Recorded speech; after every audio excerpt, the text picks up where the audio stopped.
It is officially time to begin our defensive film breakdown and get a little bit of a review of what the 49ers were cooking against the Broncos.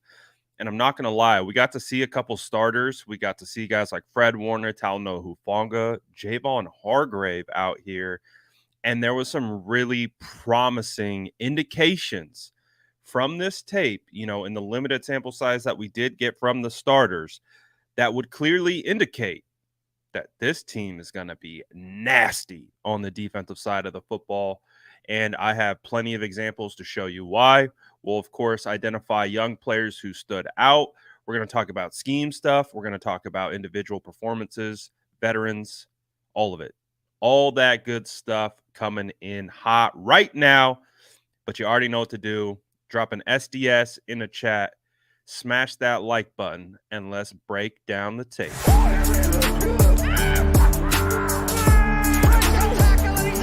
Smash that like button if you haven't already. Love to see it.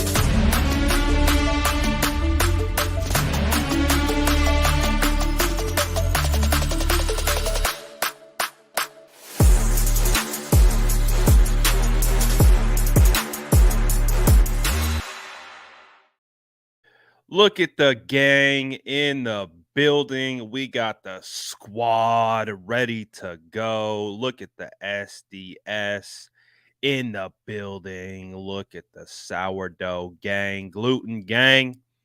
I'm not going to lie, I had some fun breaking down this defensive tape. And there was some really there's some indications here in a preseason game. In a preseason game where we got Puerto Rico checking in. Let's go. That this defense is going to be nasty, guys. Now, we'll hop right into it. I'm a visual person, so I'd much rather show you. Why I think this is going to be the case. All righty, gangs in the building. Also, one of the cool things about this tape is that it was the first time that we got to see Jayvon Hargrave rocking red and gold, and he is proving to be a menace early on. Let's take a look. I think Jayvon is going to flash on the very first play of the game. Let's take a look. I believe this is going to be a screen to the wide receiver, Russell Wilson to Javonte Williams. And you might look at this at first glance and be like, "Oh, well, the running back just dropped the football, right?" Yes, but let's take a look at why he dropped the football. Oh, Javonte. So focus on number big 98, Jayvon Hargrave in the middle. He clearly has eyes on running back, so he identifies where the running back is. He's got eyes on quarterback, but he's also alert to the screen. As he's alert to the screen, watch Javonte Williams' eyes. He takes his eyes off the football because of the fact that Hargrave is right there in front of him, mirroring the screen. So even though Hargrave didn't touch Javonte, Hargrave is the reason why Javonte didn't catch this. You can see right here. He is focused on where 98 is, and as a result, he doesn't bring in the football. And I'm going to credit Hargrave with that because that's what you get for playing assignment sound football. Again, you see his eyes, you see him in position to be there to at least be in front of Javonte, and it's a no-go. He flashed enough that Javonte got a little scared of him. He's like, "Oh, I don't know about this. I don't know about this." And then very next play, this should have been a sack. This should have been a sack, and you're going to get a better angle to why this should have been a sack. So 2 plays in a row, Jayvon Hargrave is already showing you the impact that he is going to have. Just wait until Nick Bosa gets signed. Just wait. Pay that man all the money so that we can see what he looks like teamed up against or with Jayvon Hargrave. Now, take a look at this angle of Jayvon. Again, big number 98 right here. cooks number 74. Cooked, and gets held. Do you see that? You get the so one of the moves that I like saw from Jayvon Hargrave's film when kind of like watching him with Philly is he's really good at these swipes. He's really good, and that's a good move right there to be able to shove the leverage and then be able to control the outside shoulder with the rip. That's a win. And this is going to be a sack. But as you can see, look at 74, grab the collar, literally grabs his collar and pulls him from getting a sack. This wasn't called a penalty. The refs were sitting right there staring at it. Jayvon Hargrave has a free rush. Russ wasn't alert to it. He would have gotten sacked. But you see how the pull on the collar completely changes Hargrave's momentum and direction. So first two plays of the game, Jayvon Hargrave has absolutely disrupted. So that is a really good sign for this 49ers defense moving forward to have an interior presence that can create havoc like that. This particular play I like because you see the defense swarm. Watch the defense rally to the football. These guys are after it. Fred Warner, Demetrius Flanagan-Fowles, Kerry Hyder, these guys are swarming to the football. Even Fred, he tries to cut underneath, tries to get it, falls. Look at Cleveland. Cleveland goes airborne over Fred Warner. Fred gets back up. Kerry Hyder's there. DFF with a great job of going to the outside and closing off the edge. And these guys just swarming. Just swarming. So this defense, man, I'm telling you, in these first couple plays against the Denver Broncos starting offense, you can see the nastiness. You can see the tendencies that this defense is going to have. And just imagine what it's going to look like when Nick Bosa shows up. Even this play, like that's the thing. Russ, we had a drop, we had a missed penalty that would have been a sack, and then we had a stop, basically tackle for loss, defense swarming. This just Russ being Russ. We know this from Russ. He's going to basically turn into like a backyard football player, and he just flips it, right? Just flips it out. The positive to take away from this is that the defense absolutely destroyed the structure of the offense. This is a broken play at this point. Cleveland flashes, and I want to identify the blitz package specifically on the right side of the defense. So as you can see, they're going to blitz Talanoa Hufanga off the edge. Hargrave's going to go head up with the guard, and then they're going to loop Cleveland around. So that is, I really like that design. Again, manipulating the numbers. They almost get home for a sack. And then as you can see, Russell Wilson just barely flips this thing out. Like this is a good play. If you're going up against a kind of pocket passer, that's probably a good chance of being a sack in a lot of situations. So again, this defense early on is showing that they are going to be aggressive. I think one of the early indications from this tape, and again, we're trying to also scout Steve Wilks and Steve Wilks' tendencies. He's blitzing. He's blitzing a lot. He's bringing pressure. He's bringing exotics. Like this is a nice little exotic that, we didn't really see from the last defensive coordinators. It felt like the defensive coordinators that we've had really just played within the structure of the defense, and they kind of, just took it didn't feel like they were super aggressive and attacking nature. They definitely did it.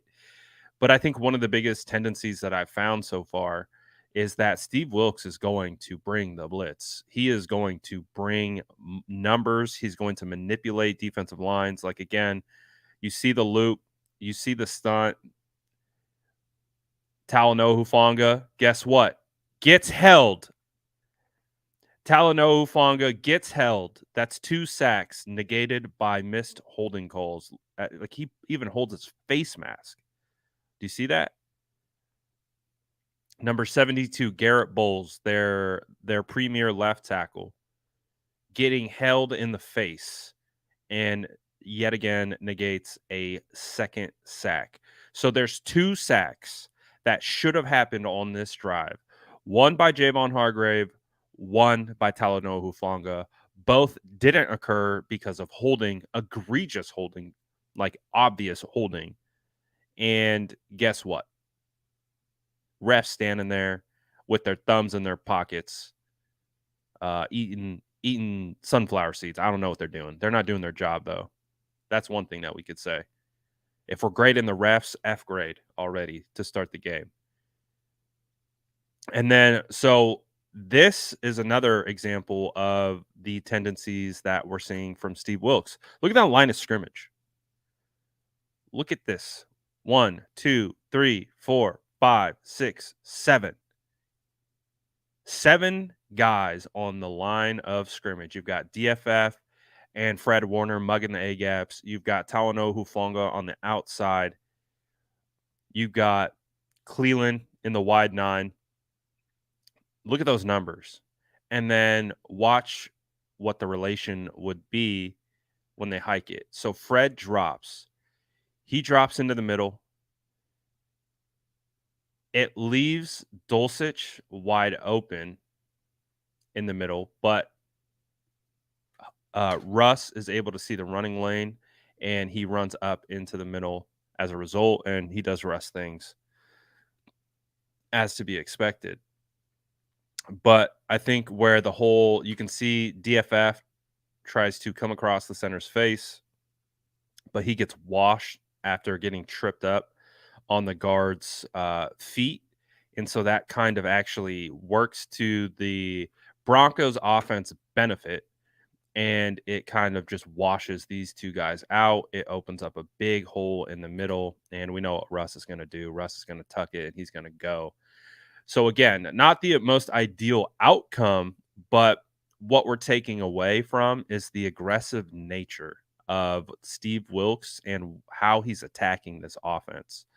So I think that's one of the positives to take away from this is like, yeah, this wasn't the outcome you want. You don't want to open up a big hole like that in the middle.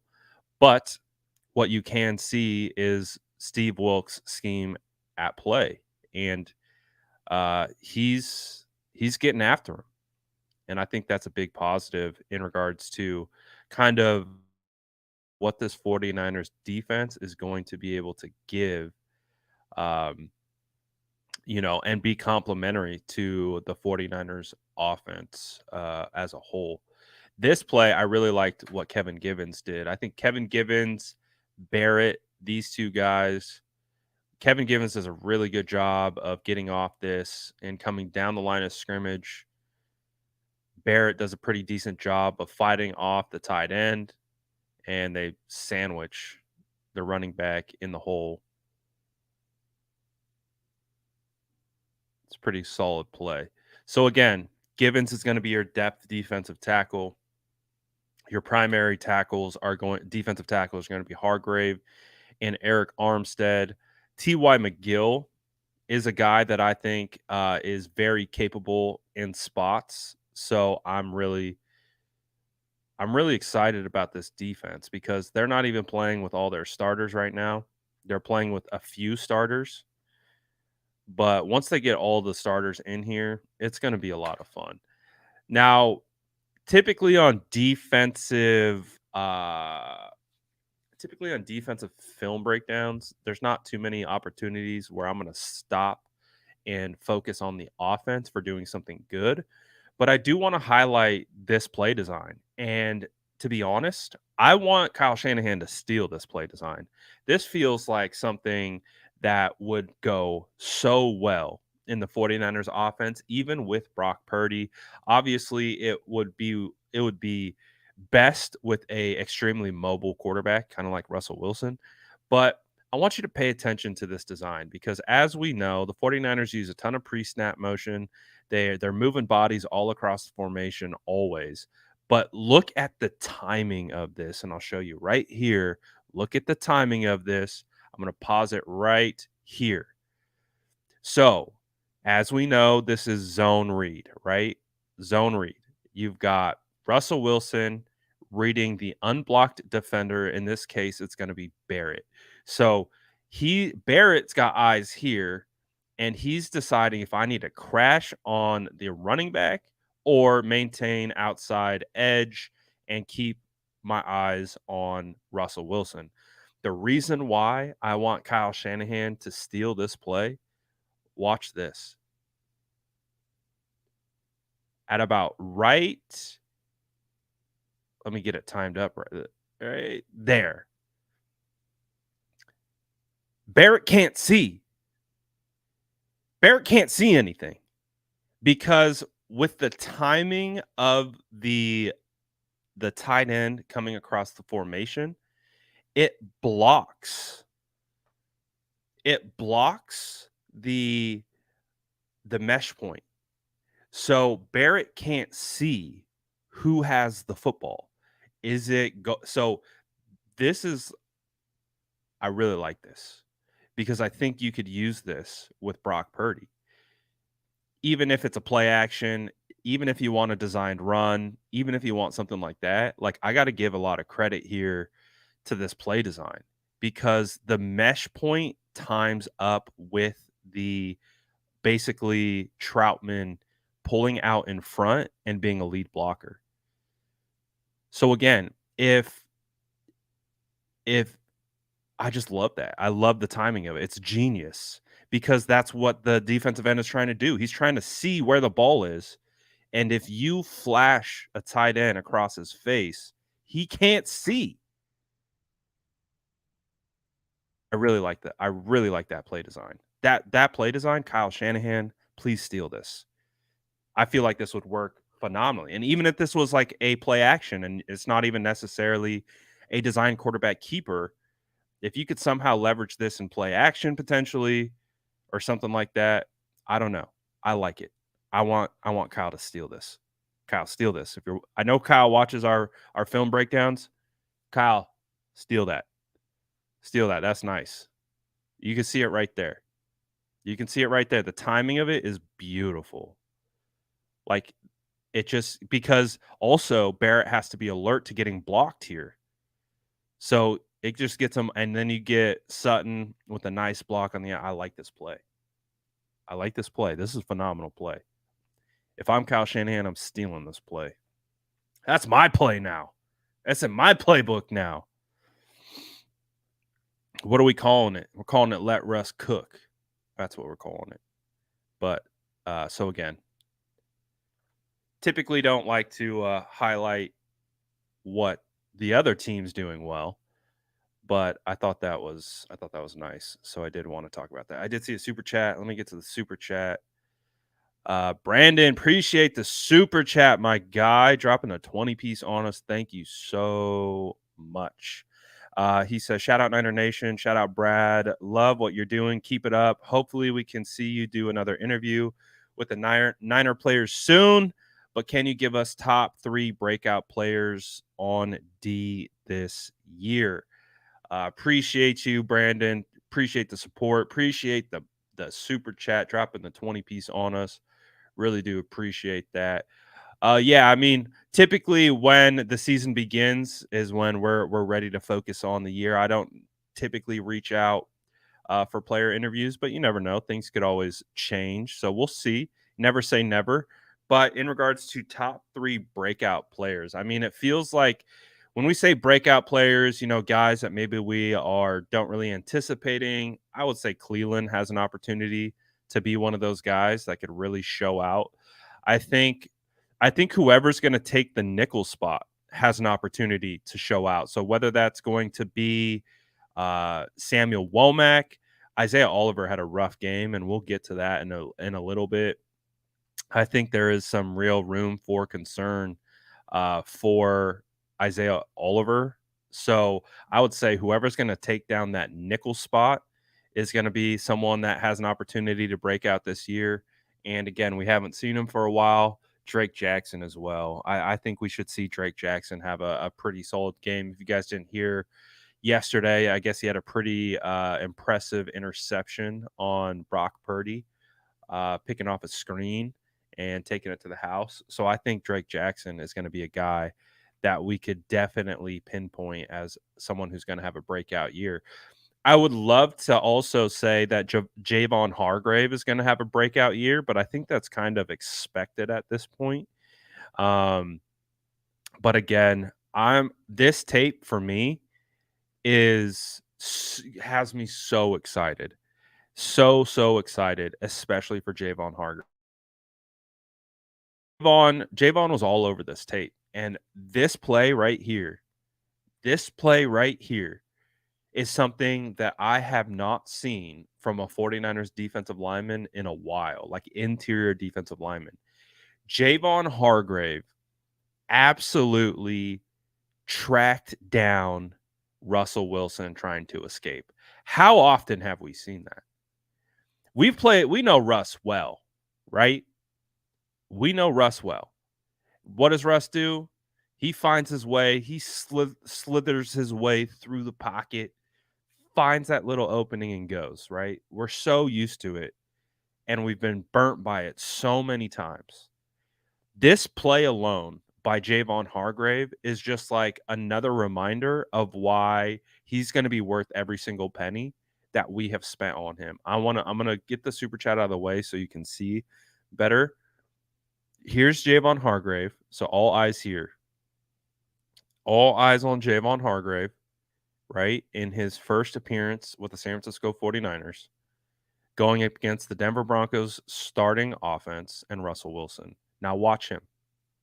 Watch him. All right. Gets pushed upfield, gets at depth, tracks down Russell Wilson. That is an interior defensive tackle. He gets upfield, gets at the depth of the quarterback, resets, and tracks down Jayvon Hargrave. Excuse me, tracks down Russell Wilson. How often have we seen this? Guys, we've watched Russell Wilson cook us many times with plays like this. And to see Jayvon with the outside rush spin back to the inside once he gets that depth and then tracking down Russell Wilson. Whoo! Ladies and gentlemen, this is worth getting excited over. This is worth getting excited for, man.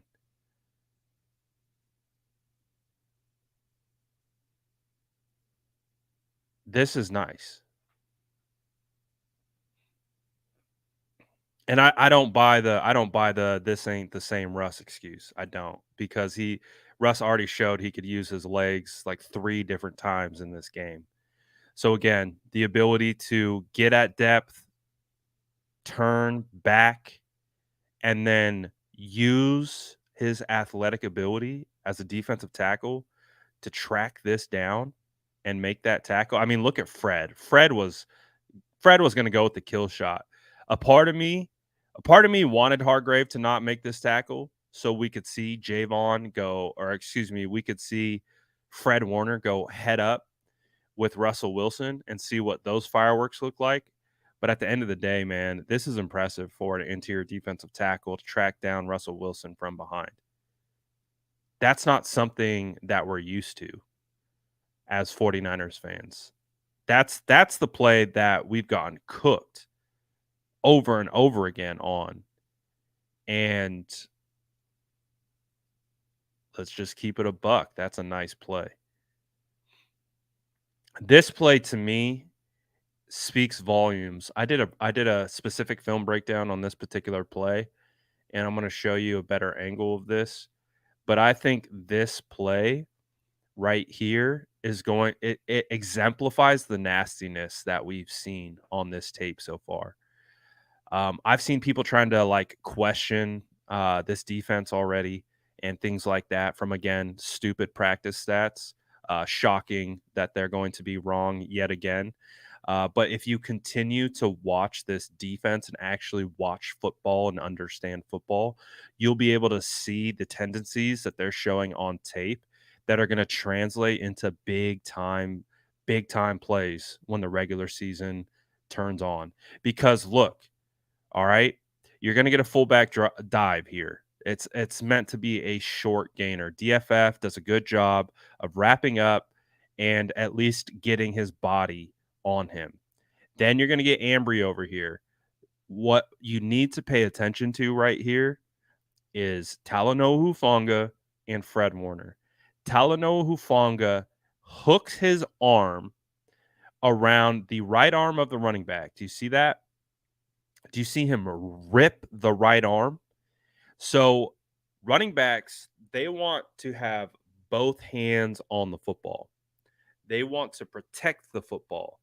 And what Talanoa is doing is he's ripping the arm away, exposing the football, and then you have Fred Warner coming in like a heat-seeking missile and trying to punch this ball out. This type of mentality of every time they get to the ball carrier, they're attacking the ball. We've seen this. We've seen Steve Wilkes in practice drilling this over and over again. During training camp, one of the biggest emphasis that they do is they attack the football. Whether it's the defensive backs, whether it's the linebackers, whether it's the running backs, they're attacking the football. And this is what he does. Rips the arm, and here comes Fred to throw the punch. This is going to translate into turnovers. This is going to translate into big time games or big time situations and big time games. And if your leaders of your defense in Hufanga and Fred Warner are doing this constantly, just imagine what Dre Greenlaw is going to be doing. Just imagine what Charvarius Ward and Tashawn Gibson and all these other guys are going to be doing. They are going to attack the football. So, what I really took away from this film is that this defense is going to be sick. Like they're flying to the football. They're playing with like this aggression that I'm not going to say is new because they've always been an aggressive style defense, but they're playing very aggressive, and this is a preseason game. So I'm very intrigued. Very, very intrigued by what we've got cooking here. Justin said, "Did you see anything from Jalen Graham this game?" Unfortunately, this was a pretty quiet game for Jalen Graham. He really didn't do a whole lot. He was definitely quiet this game. Curtis Robinson got the start at linebacker, which I thought was interesting. So, but kind of on cue, I got to shout out my guy. So for those of you guys who don't know, Quinn Miners, number 77, the starting right guard for the Denver Broncos. He was the first player that I ever interviewed on my YouTube channel. So I was watching Quinn. I'm not gonna lie, I'm a fan of Quinn. This guy right here, the big belly from the Senior Bowl. He was the first player that I've ever had on my YouTube channel for an interview. It was actually funny. I was doing an IG live one time with Jordan Elliott, and we were in Tahoe, and we were just talking, whatever. And Quinn popped into the chat, and So we're just on IG Live, and we're like, "Hey, Quinn, you want to hop on?" And Quinn just joins our live to talk with us. So I'm a big fan of Quinn. Quinn's my guy. I love the way he plays the game from often. I mean, just look at Quinn. This is somehow going to turn into a Quinn Miners film breakdown. This guy was drafted in the 3rd round. I really wanted the 49ers to draft him. I felt like he would have been a phenomenal offensive lineman for them. Again, they were able to get Aaron Banks in that draft and Spencer Burford. So it all worked out for the better. But I also am a big Quinn Miners fan. And the reason why I was just mentioning it because Jalen Graham got a taste. Jalen Graham right here got a taste of what a starting offensive guard looks like. And so you can see, look at how big Quinn is and look at the finish by Quinn. That might have been Jalen Graham's first introduction of welcome to the NFL because Jalen did a phenomenal job against the Raiders, but Quinn's a starter. He's a top tier starting offensive lineman in the NFL. So you get to see a little bit of Jalen going up against one of the better starting guards in the NFL, and yeah, hey, it happens. But I love Quinn. Quinn's my guy. Quinn's my guy. So I love seeing that. But and I don't fault Jalen Graham at all, man. Like Quinn's huge, dude. Quinn is massive. That is a massive human being. So it's gonna happen. This particular play, a shout out. I got to shout out DFF, man. Demetrius was all over the field. Demetrius Flanagan Fowles was making his presence felt. Um, I'll say this, like he's not the most physical guy, but he's where he needs to be. He's where he's supposed to be. And he found himself consistently around the football. Assignment sound, again, it's a screen, puts himself in the right position, and him and T.Y. McGill take care of it and clean it up. So you can see right here, Ty is going to make this roster. I showed up on film as well. So I know people are concerned about some of the depth on the defensive line, but Givens, Ty McGill, I feel really good about those guys as guys that the 49ers could lean on, in the future for depth, right? So I'm fine with it. And you can see, man, they're still running their starters. That's their starting offensive line. They pulled Russ, but that's their starting tight end. They still got Cortland Sutton in the game. So they're still running their starters. They just pulled Russ. So Russ isn't in the game anymore, but they're still running starters out here. So I know what has recently come into the foresight of a lot of people's minds is Isaiah Oliver. And, Isaiah Oliver is definitely struggling. I don't think he's playing at the level that the 49ers would hope to have from their starting nickel. And I think this particular play, is it this play? Yeah. So 2 things here. Greg Dulcich is a really good tight end. He's a second-year tight end. I don't know if Justin's in here. Justin was a big Dulcich guy. And Dulcich is really good. I mean, I would assumed he would have been the starter this year for the Broncos, but they brought in Troutman, which is a guy that Sean Payton worked with with the Saints. So Troutman seems like the starter right now, but Dulcich has got a lot of talent. So I'm gonna give Isaiah Oliver that benefit, but that's not good. Like we got to make this tackle. I think, especially just considering the circumstances of Isaiah trying to really solidify the starting spot. again, the reason why these preseason games matter from an evaluation standpoint is because these are the plays that can weight you being a starter or weight you being a bench guy. They want to see how you perform when the lights go on, and that's not good, right? You want to make that tackle. But then on this play, the very, very next play, I don't know if I'm just being a little bit extra critical of him or not, but I'm wondering why he doesn't move. Again, I'm not a defensive expert, and so I'm not going to pretend like I am. So I don't know like I don't know what he's doing, you know. I think that would be a question. You know, I talk about this on the offensive side.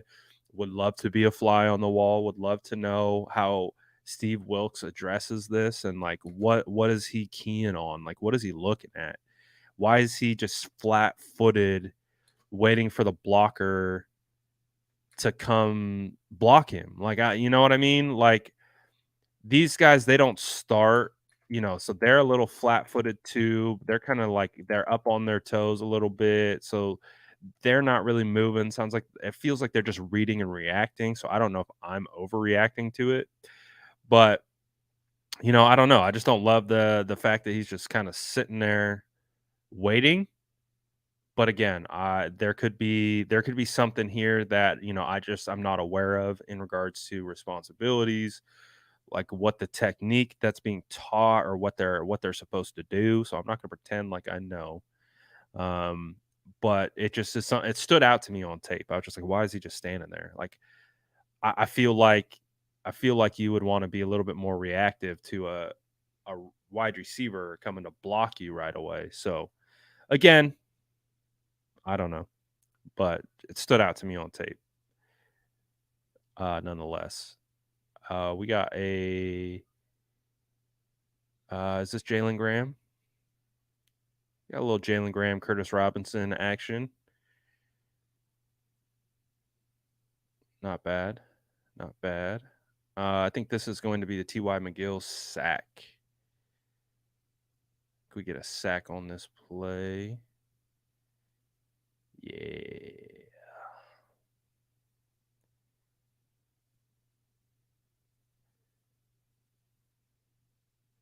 So Ty, again, I talked about him earlier. I think he's going to make the team, and I think he provides solid depth. He really reminds me of Jayvon Hargrave in regards to kind of build. Like he's not going to be a massive defensive tackle. He's kind of one of those short, stumpy, squatty bodies they're strong and quick. So I like that from Ty. I think Ty is kind of solidifying himself as a depth piece on this defensive line.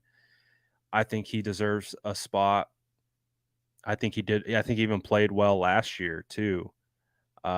He played well last year for the 49ers. So I would not mind seeing T.Y. McGill make the roster. I do think it's going to be interesting to see if guys like Barrett make the roster, because if he does, that's just going to be such a phenomenal story. Because Barrett has just been a journeyman practice squad guy. And if Barrett can make the final 53, number 58, if he can somehow make this roster, that would be such a cool story. It really would. What am I getting to? 21, 23. So this particular player, Marlon, why am I blanking on his last name? Marlon Johnson? Why am I blanking on his name? Marlon. You might have to help me out. I don't know why I'm blanking on his name. I know his first name's Marlon, though. This one. Davidson, right? No, I don't know. Davidson? Yeah, there we go. All right, Marlon Davidson right here. I like that. I like that. Now they're going against backups now. The starters are out. So definitely drop off in talent going from the starters to this, but still Good job by Marlon Davidson to get in there and get the sack. He made back-to-back plays here. You got Marlon Davidson right here. Watch him track this down. So he made back-to-back plays. Now he still had his moments where the O-line would get him here or there, but he showed some quality traits. Like, I like that a lot. That ability to track down the running back, get out in space and move. I like that quite a bit. We got a near interception from Samuel Womack. I mean, if it's not going to be Isaiah Oliver who's going to be the nickel, it's either got to be Diamador Lenore kicking down or Samuel Womack. I think that's what it's got to be. If they're not sold on Isaiah Oliver, I really want to see Womack out here. Even though this particular rep, this is just a great throw, by the way. Great throw. Gets it there right on time. It's a great throw. Stidham. And we know Stidham from last year with the Raiders.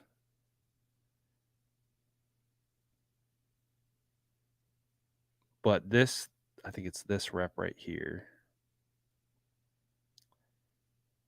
Almost interception. This, oh man, if Womack catches this, he's to the house. This is a house call if Womack grabs this. He read it perfectly, jumped it perfectly. He grabs that. He's to the house. Oh, so close. So close to being 6. Oh. Almost. He would have went the distance on that one.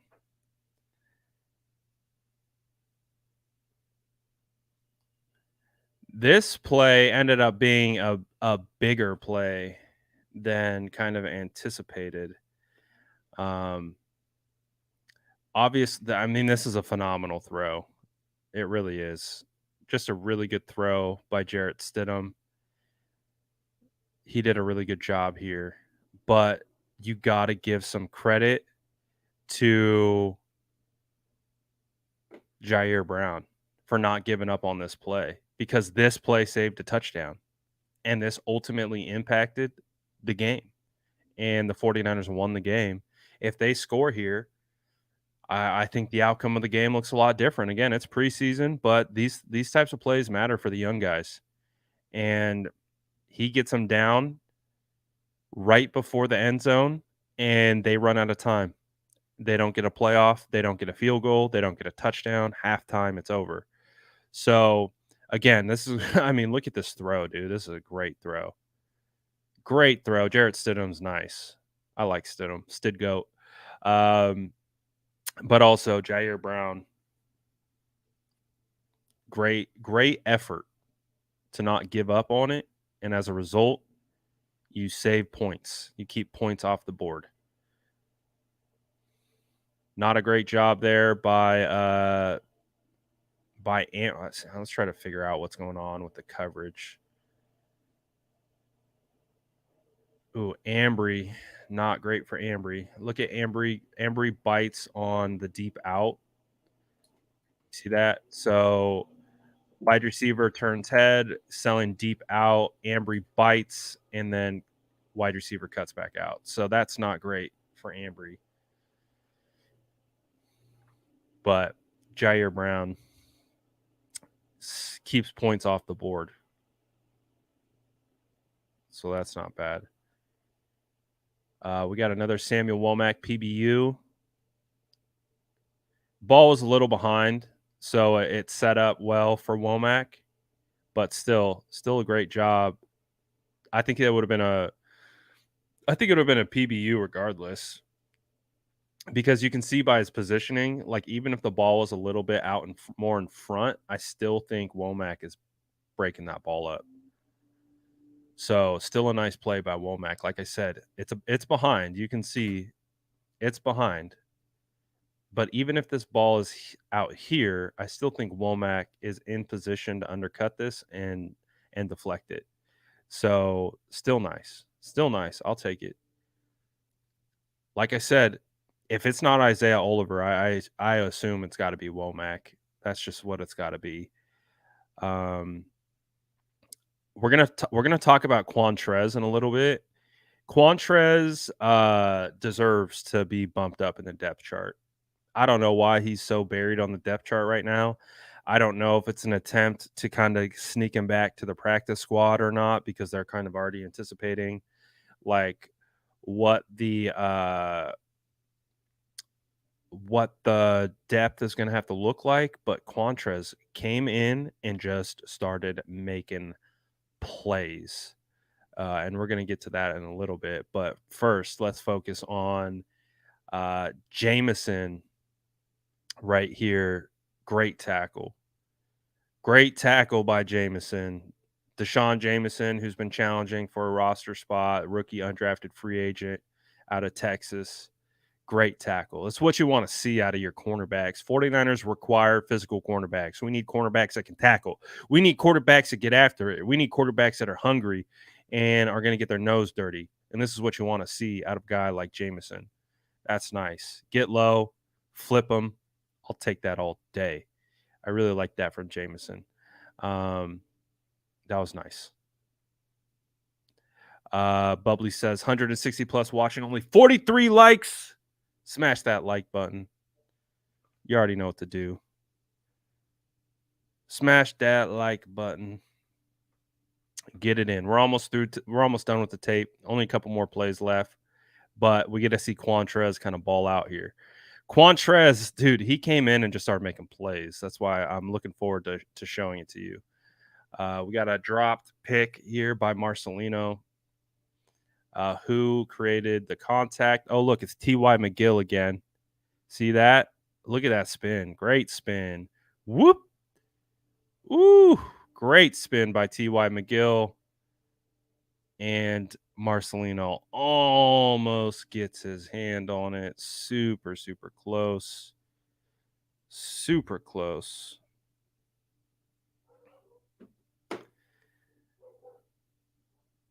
We're going to get Deshaun Jameson flash again. Deshaun Jameson at the bottom of your screen. It's a nice tackle by Deshaun Jameson. Again, you need your cornerbacks to be physical in this offense or in this defense. I like that play. I'll take that.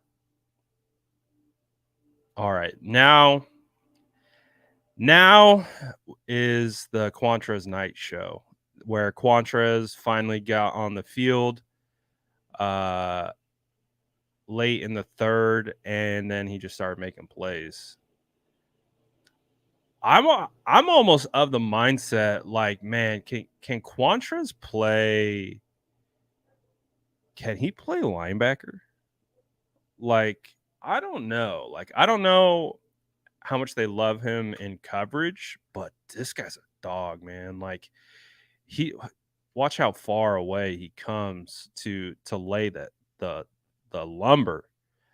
And you're going to see another play from Quantrez that was really nice. But again, this view, I think, just shows like how fast Quantrez comes in and lays the wood. Like, this dude is not afraid of contact. He wants contact. And I think it's one of my favorite attributes about him. And not only that, he's everywhere. He came in and was instantly everywhere. Oh, look, who was the very next play? Who is it again? Quantrez. Quantrez again. What happens? Big hit, PBU. Quantrez, big hit, PBU.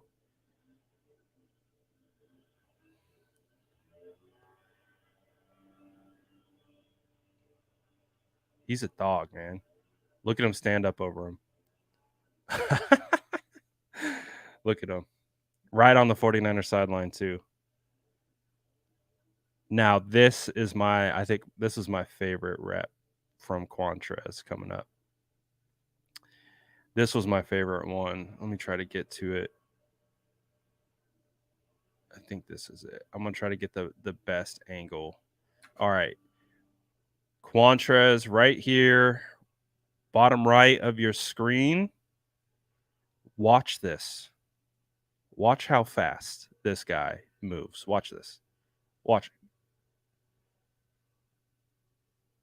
Pooh!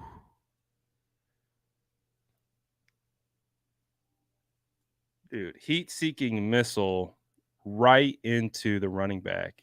Watch it from this view.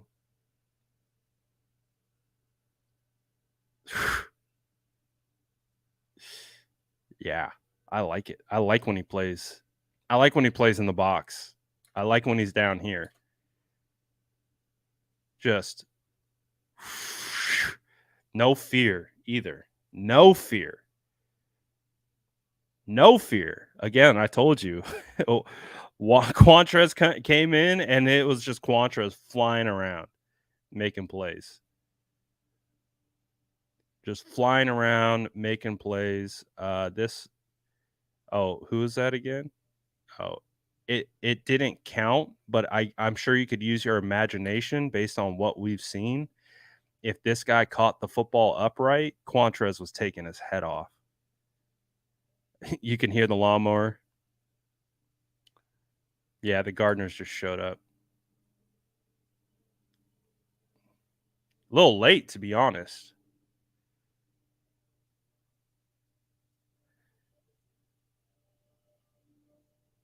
Oh, is that oh, this is Winters. So again, like I said, the rookie linebackers were actually pretty quiet. Didn't do a whole lot, but this was a great play by Winters. Check out Winters. You get the closeout speed, force the fumble, heads up play. So you can see he actively goes for the ball because this quarterback is a dummy and doesn't tuck the ball. Thinks he's Michael Vick or something. And Winters with a heads up play to slap the ball. So this was a really good rep by Winters. Forced fumble. Luckily for them, it goes out of bounds. And then we're going to end with more Quantrez. Quantrez almost makes this play. He gets blocked in the back. Almost makes that play. A little block in the back. Hey, it happens. But then what do we got? I think we got Quantrez. Oh, no, this is a touchdown. I don't know if you guys. So this is. I play a lot of Dynasty fantasy football. Again, a little bit of a squirrel. This guy Chase McLaughlin right here, I'm impressed with. I think this guy is someone that could be a guy in this league. He's an undrafted free agent. Dude, look at how effortless that was. Ooh. I like him. I like this running back. If the Broncos somehow cut this dude, I mean, obviously we don't have room on the active, but I like this running back. Is it Jaleel? Might be Jaleel. Last name McLaughlin.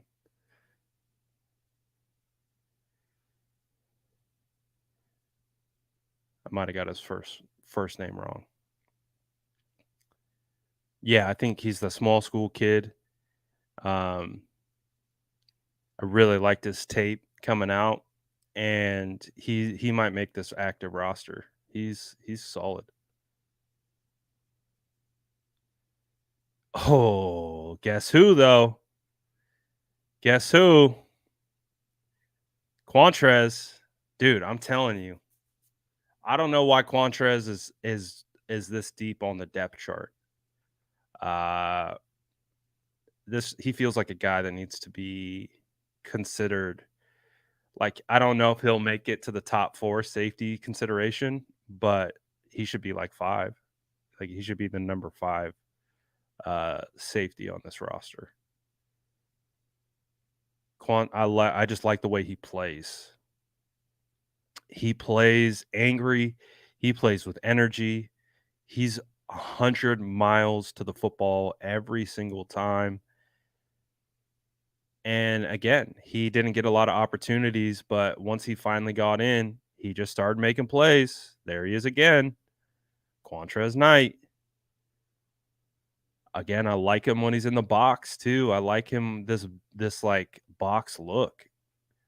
He plays really well in the box. That's why I was like, man, can he be a converted? Could you try to add like 15 pounds on this guy and convert him to, do the 49ers special and like convert him to a linebacker, like a undersized kind of hybrid nickel linebacker? I don't know. I like him though. I like him a lot. I don't want him to go. He's probably going to end up on the practice squad again, but um,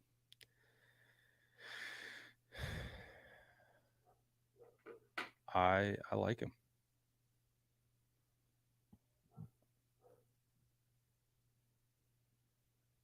And then this is the final play of the game.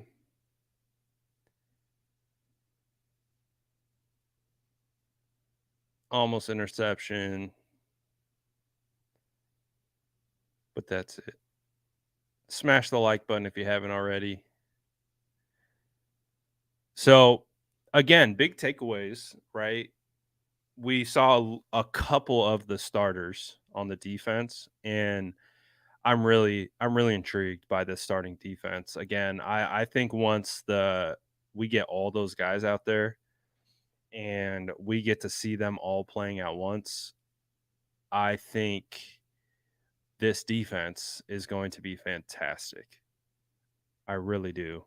Like, again, once you get Bosa out here, once you get him on the line of scrimmage with Jayvon Hargrave, Eric Armstead, Drake Jackson, even Cleveland Farrell, and then you get Dre Greenlaw, Fred Warner, whoever else is going to be playing linebacker. You got Travarius Ward, Diamondo Lenore, Talno Fonga, Sean Gibson, and then just guys who are going to help supplement. This defense is going to be solid. And like I said, I like what I've seen out of Wilkes so far. Wilkes looks aggressive. He looks like he's going to attack the defense, or excuse me, the offense. He is not going to just sit back, play coverage. He's going to attack. So I think that's going to be a big plus for the way these guys play, because they're already an aggressive bunch, and it feels like Wilkes is going to tap into that aggressiveness, and they're going to go after these guys. So again, it's just a little glimpse into what the starting defense looks like, but I'm pretty confident that this defense is going to come out and play really well. So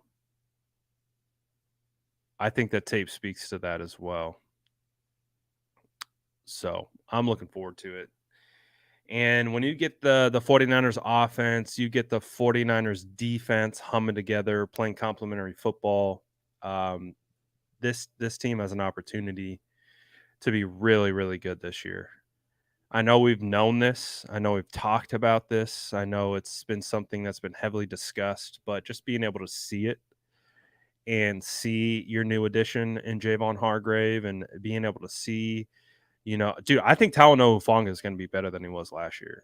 I think he's going to be first team All Pro again. I don't think that's a stretch. Like, I've seen some people debate like, oh, he got first team All Pro based on his hot start and then kind of cooled off late. And I could see why some people would say that, but I think we're gonna get Talanoa Hufanga like start to finish. He's gonna go crazy. He had a phenomenal camp, and it's clear he's clearly going to put himself in a position to be super successful. So Talanoa Fong is going to go crazy. We already know what Fred Warner and Dre Greenlaw are going to do. You add Jayvon Hargrave, you get Nick Bosa back. Pay Nick Bosa, please. End our waiting. End this shenanigans. Get Nick Bosa paid. Pay him all the money. I do not care. Give him a blank check. It does not matter. Pay Nick Bosa all the monies so that we can get to cooking and focusing on what the goal is this season, which is to win a championship. So we'll see. I get the feeling that Bosa will get paid this week. That's what it feels like. Bosa was in NY. His agent is in New York. Perfect opportunity to tighten up and finish the negotiations before you sign in person. Again, they announce that deals are agreed to in principle prior to signing. Signing happens in Santa Clara, but they agree to the deal ahead of time. So the fact that, and I did think it was interesting because Nick Bosa has not posted anything all summer. I don't think Nick Bosa has posted a single thing. I think the last time he posted something was when he won Defensive Player of the Year, and like he made that post about his trophies with all the batteries inside of it. I think that was the last post that we got from him, and we haven't seen anything since. And then all of a sudden, he just posts this random post of New York skyline, and I shout out to whoever connected the dots of realizing that Nick Bosa's agent is located in New York. So we'll see. We'll see. Yeah, it's been the most least amount of drama I've probably ever seen regarding contract holdout. Like this is by far the longest contract holdout that I can even think of. Because if you remember, even with all the stuff that was happening with Debo, he would have gotten paid like 2 weeks ago at this point, 2 to 3 weeks ago, the previous year. So this holdout that we got right now is by far the longest holdout that we've gotten. And on top of it being the longest, it's been the least discussed contract holdout that I think I've ever seen. But I think that just speaks to part of it is like we do know John Lynch, Kyle Shanahan, the 49ers organization has been adamant that this deal is going to happen for like 2 years now. So I think that's part of it is that no one's really worried. Like I think we can rationalize them trying to smooth out the finer details of a contract and standing tough on certain parts of the negotiation. But I think what we understand is that the deal's going to get done. Obviously, I don't even think it's worth talking about if it doesn't get done. It's going to get done. It's just, again, it's a matter of time. And again, Nick Bosa right now has all the leverage, like it's Nick Bosa is the reigning defensive player of the year. Nick Bosa has been one of the best players in the NFL since he was drafted. Nick Bosa is a massive part of this defense's success. So that's the thing. It's like defense, like Bosa's just gonna chill until he gets what he wants, basically. And we know the 49ers don't just hand out historic contracts without you sweating a little bit. So 49ers are making them sweat. making us sweat a little bit. But at the end of the day, it's gonna happen. He's gonna get paid, and hopefully this week, hopefully before Friday's preseason game, that would be ideal. I hope we find out today or tomorrow. Is really what it comes down to. I hope we come on, Schefter, wake up, drop it, drop the tweet. Just pay him. Pay him. I want to celebrate. I want to get hyped. And then I want to get ready for the season. That's what I want. Get it done. Let's do it. Let's just say if Nick Bosa doesn't get paid this week, I hope that we all just go into straight panic mode and just every single thing that comes out of our mouths or tweet or post is about paying Nick Bosa. Because I'm still fine right now. Like I'm still okay. Like I still feel confident. But if we get through Friday's preseason game, and then we're on it's Monday of next week, and Nick Bosa is not paid. I think it's fair that we get in the picket lines and start the movement at full force. We were leading the charge with the pay George Kittle movement, but again, that was a harder negotiation. I mean, there was a less certainty that he was going to get paid opposed to Bosa, but at a certain point,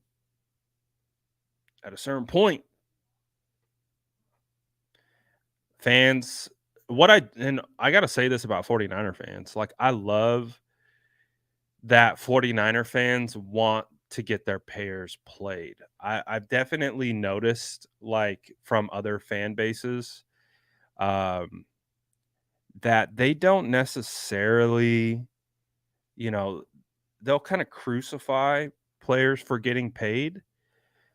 And what I like about our fan base, at least recently, is that we understand the value of our players and we want them to be paid at the highest dollar amount if they're deserving of it.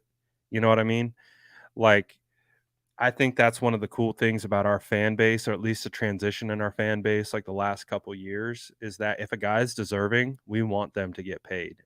And I think other fan bases, they'll like moan and complain about paying guys like it's their money.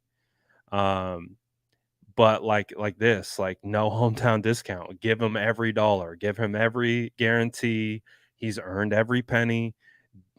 Just pay him, and we'll have to figure it out. It's going to be challenging down the line, but that's what happens when you have premier players, right? So that's the price. If that ultimately affects, a couple other players down the line, I understand that reality. But at the end of the day, we understand how important Nick Bosa is and got to get that guy paid. Got to get him home. We got to wake him up from hibernation, and we can't have over hibernation. That's something that we don't want. We don't want that at all. So get Bosa in there. Give him 2 weeks to practice. Start getting acclimated, and get him ready for the season. I guess hopefully the positive out of this is he's healthy, right? No nicks, no bruises. Can't wait for the wake up, honey. Nick Bosa got paid. Yeah, I can't wait for that either. So we'll see what happens. Can we afford Nick Bosa? Yes, we can afford Nick Bosa. Absolutely. We don't pay a quarterback top dollar. So that's the beauty right now of our quarterback room, is that we can afford to pay a defensive end quarterback money because we don't have a quarterback to pay. Brock Purdy's salary doesn't even count against the cap. It's so small. Brock Purdy gets paid so little that his cap hit is insignificant against the overall cap number. It doesn't even register anything because it's literally that. It just doesn't register anything. That's the beauty of having it's the beauty of having a quarterback on a rookie deal, is that you can load your entire roster.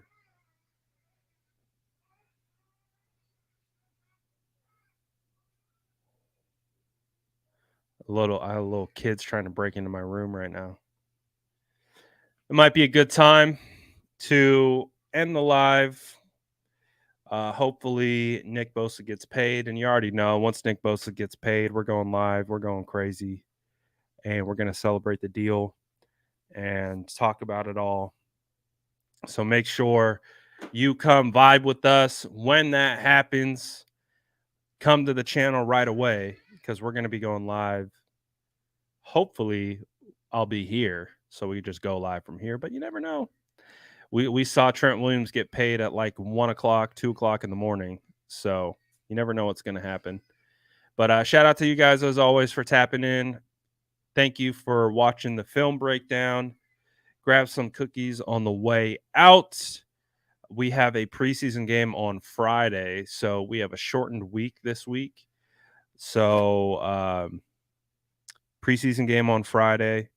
It'll be a final preseason game of the year. Guys, we are so close. What has felt like the offseason from hell is almost over. It'll be signified once we pay Nick Bosa, and it will put a bow on this wild offseason of quarterback debates, quarterback arguments, injury scares, all these different things will be put behind us. We'll know who the first string quarterback is, the second string quarterback, and the third string. And we will move into the season and get ready for Pittsburgh on the road. Let's go. Smash that like button on the way out. Shout out to all the SDS, as always, for vibing with the channel. I appreciate you guys.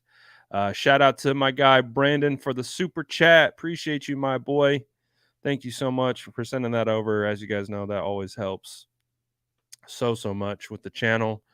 And I, again, appreciate all you guys who tap in, vibe out in the comments, and make these film breakdowns a fun time. Appreciate you guys. I'm out of here for now. Peace.